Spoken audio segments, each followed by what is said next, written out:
മലയാള ഗാനശാഖയിലെ മനോഹരമായൊരു പാട്ടുണ്ടല്ലോ, പലപ്പോഴും നമ്മൾ ഒരു കാലത്ത് ഭയങ്കര സാർവത്രികമായി മൂളിക്കൊണ്ട് നടന്നൊരു പാട്ടാണ്. ഏകാന്ത ചന്ദ്രികേ തേടുന്നതെന്തിനോ,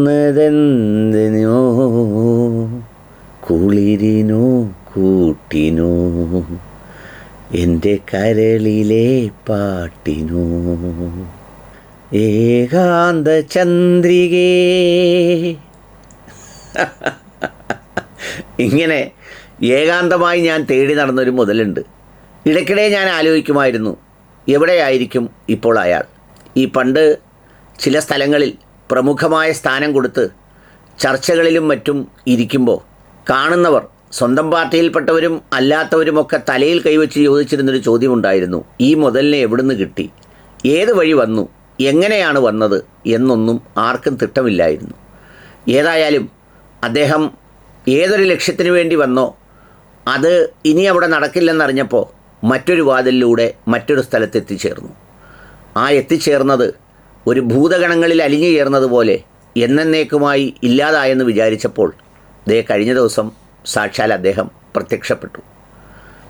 ഈ മെഴുകൽ എന്നൊക്കെ പറഞ്ഞാൽ മനുഷ്യർക്കും രാഷ്ട്രീയത്തിലും ഒക്കെ നമ്മൾ കണ്ടുവരുന്നതാണ്. പക്ഷേ ഈ വർഷത്തെ എന്നല്ല, എൻ്റെ ജീവിതകാലത്തെ ഇത്രയും ഉജ്ജ്വലമായ ഒരു മെഴുകലിന് കഴിഞ്ഞ ദിവസം സാക്ഷ്യം വഹിച്ചു.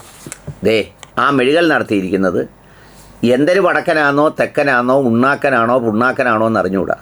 ചോദ്യവും ഉത്തരവും കേൾക്കാം, വളരെ രസകരമാണ്. ദിനമായി ആചരിക്കുന്നത് ശരിയാണ്, പ്രത്യേകിച്ച് പ്രദേശിക്കുന്ന പ്രവൃത്തി ദിനമായി ആചരിക്കുന്നത് ശരിയാണ്.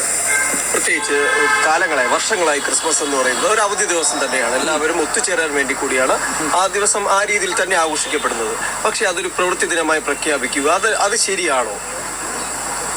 ഇതിൽ 2-3 കാര്യമുണ്ട്. അടൽ ബിഹാരി വാജ്പേയിയുടെ ബർത്ത്ഡേ ആണ് ക്രിസ്മസ് ഡേ. അപ്പോൾ അതിൻ്റെ ആ കോണ്ടെക്സ്റ്റിലായിരിക്കും ഇത് പറഞ്ഞിരിക്കുന്നത്. കാരണം ഇത് ക്രിസ്മസ് ആയിട്ട് കണക്റ്റഡ് അല്ല, ഇത് അടൽ ബിഹാരി വാജ്പേയിയുടെ ഇഷ്യൂസിനെയാണ്. ക്രിസ്മസ് അത് ആ സർക്കാരിനെ പരിഗണിക്കാമായിരുന്നല്ലോ. രണ്ട് ഓണം ആക്കിയാൽ അത് ശരിയാണോ? ഓണത്തിനെ പറ്റി എനിക്ക് ഇത്രേ പറയാനുള്ളൂ. ഓണം ഒരു സെക്യുലർ ഫെസ്റ്റിവലാണ്. കേരളം മാത്രമല്ല പലയിടത്തും സെലിബ്രേറ്റ് ചെയ്യുന്നത്. ക്രിസ്മസും അങ്ങനെയാണ്. അപ്പൊ ഇന്ന് എന്ത് സംഭവിച്ചിരിക്കുന്നു? കോൺഗ്രസ് പാർട്ടിയുടെ KPCC ഓഫീസിൽ പ്രശ്നങ്ങളുണ്ട്. അവരവിടെ പ്രശ്നങ്ങൾ സോർട്ട് ഔട്ട് ചെയ്തിട്ട് നെറേറ്റീവ് ബിൽഡിംഗ് നിർത്താൻ പറയും അവരോട്.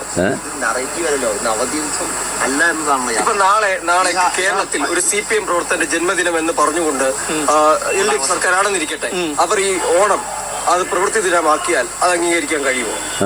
നോക്കൂ, ഇതൊക്കെ പോസിബിലിറ്റീസ് ആൻഡ് ഇമ്പോസിബിലിറ്റീസ് ആണ് നിങ്ങൾ പറയുന്നത്. അങ്ങനെ ചെയ്താൽ എന്ത് വരും, അങ്ങനെ ചെയ്തില്ലെങ്കിൽ അങ്ങനെ ചെയ്താൽ എന്ത് വരും?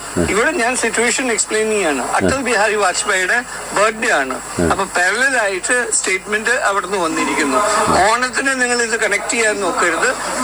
ക്ലിയർ കട്ട് നെറേറ്റീവ് ബിൽഡിംഗ് ആണ് കോൺഗ്രസ് പാർട്ടിയുടെ ഭാഗത്തുനിന്ന്. അതിനെപ്പറ്റി സംശയമൊന്നും വേണ്ട. ഇമ്പോസിബിലിറ്റീസ് ആൻഡ് പോസിബിലിറ്റീസ് ഓഫ് ഉണ്ണാക്കനിസം ആൻഡ് പുണ്ണാക്കനിസം ഓഫ് വടക്കേ വീട്ടിൽ Thomson and Johnson. Johnson and ജോൺസൻ്റെ ഒരു പാമ്പേഴ്സ് വാങ്ങിച്ച് ഇയാടെയൊക്കെ വായിൽ കെട്ടിക്കൊടുക്കേണ്ട കാലം കഴിഞ്ഞു. എന്താ പുള്ളി വിശദീകരിച്ചത്, എന്താ പുള്ളി പറഞ്ഞത് ഒന്ന് ആലോചിച്ച് നോക്കൂ.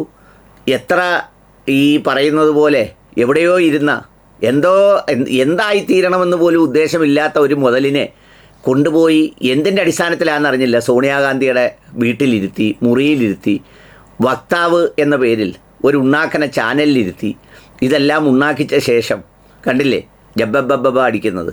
ഏതായാലും നല്ലൊരു ദിവസവുമായി ഒരു നാറിയെ കണ്ട സന്തോഷത്തിൽ എല്ലാവരും പിരിഞ്ഞു പോവുക. നല്ല ദിനമായിരിക്കട്ടെ.